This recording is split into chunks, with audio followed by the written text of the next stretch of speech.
They're based on feelings, not facts. I'm not your gender studies professor who has to cater to your trigger warning, microaggression, safe space bullshit. Most women are happier at home. Clean up your room. Organize your local landscape. Schedule your time. And I have to say that my brain is still in recovery mode from taking in so many high-level important ideas.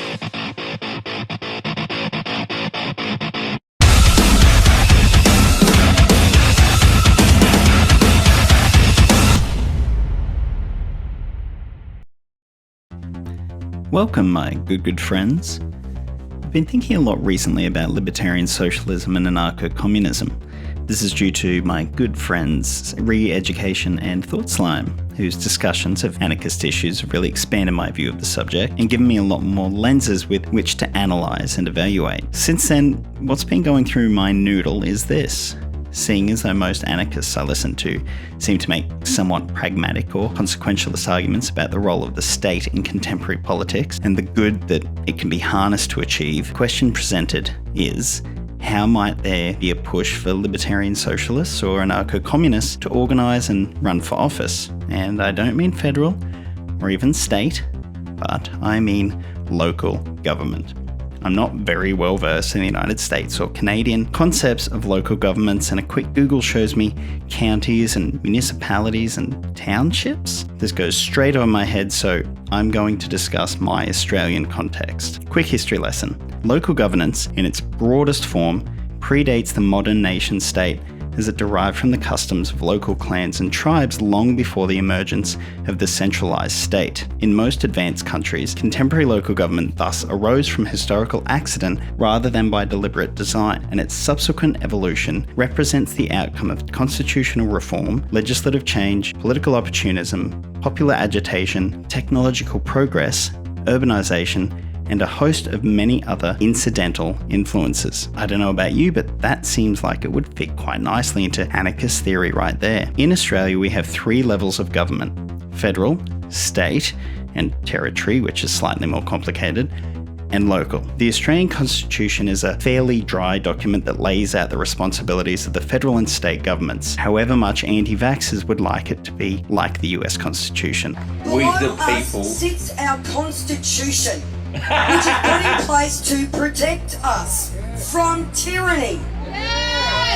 However, even though local government doesn't appear in the Constitution, it is still an integral part of the political framework of Australian society. Now, I must say, I thought the US was having a laugh. You having a laugh? Is he having a laugh? With the different names of their local governments, but it turns out that Australia is even worse. We've got boroughs, cities, councils, district councils, municipalities, regional councils, rural cities, shires, towns, Aboriginal councils, Aboriginal shires, regions, and unincorporated councils. While differing in names, they are all essentially identical in function.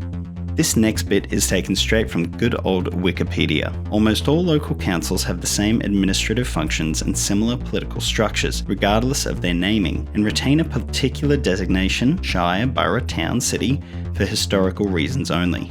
They will typically have an elected council and usually a mayor or shire president responsible for chairing meetings of the council. In some councils, the mayor is a directly elected figure, but in most cases the mayor is elected by their fellow councillors from among their own number. The powers of mayors vary as well. For example, mayors in Queensland have broad executive functions, whereas mayors in New South Wales are essentially ceremonial figureheads who can only exercise power at the discretion of the council.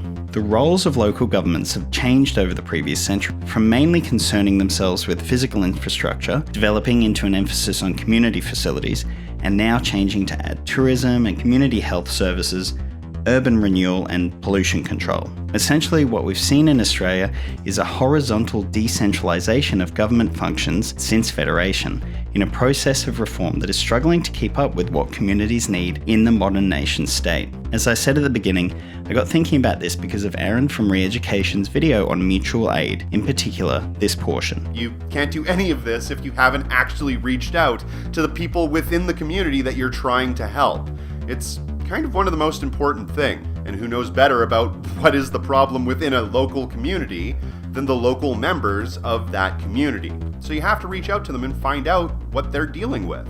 What are their struggles? What are the things that they have to worry about on a day-to-day basis? This is when you have to build your local connections and network.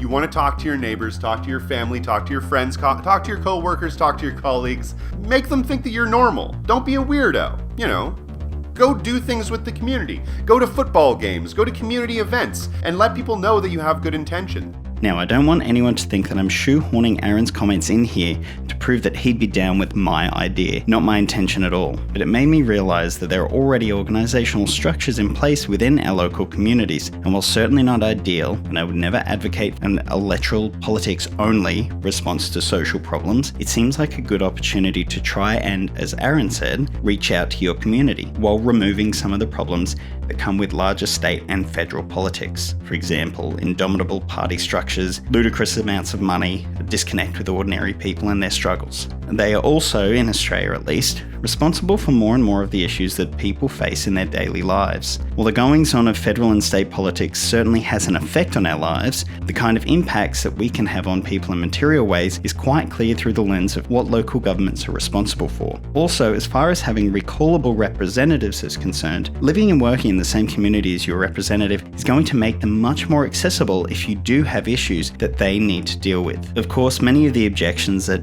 libsocs and anarcho-communists have regarding the state are still present within the structure of local government. However, just as the contradictions of capitalism are more prevalent within a Fortune 500 company instead of your local grocer who employs 3 people, diminished as well are the instances of state oppression when comparing your local government, in my case made up of middle-class professionals and people who sell farm equipment, to the gigantic leviathan that is a federal government. But I want to know your opinions. Do you think that local government is something that more leftists should be focusing on? Do you know of any examples of successful leftist candidates in these arenas? And if so, what lessons can be learned from previous campaigns that can help us in the future? Please feel free to leave a comment below or head on over to the Discord and join in the discussion. Oh, hey, what's that plug? Speaking of plug, head on over to my Patreon. We have lots of wonderful shenanigans over there, and I'm sure that you'll find something that you'll enjoy. Also, don't forget to join my Discord. The link is in the description below. It's been going off lately. I've been really enjoying that. So I'll see you there. If you made it this far, thank you so much. I want to give a big shout out to my patrons. In Puppy Preschool, we've got Ben Davis. My guard doggos are Jordan Mark and Tristan Hennessy. And to A. Zeitlo, Jackson Orville, and Dangwin, you are very good boys.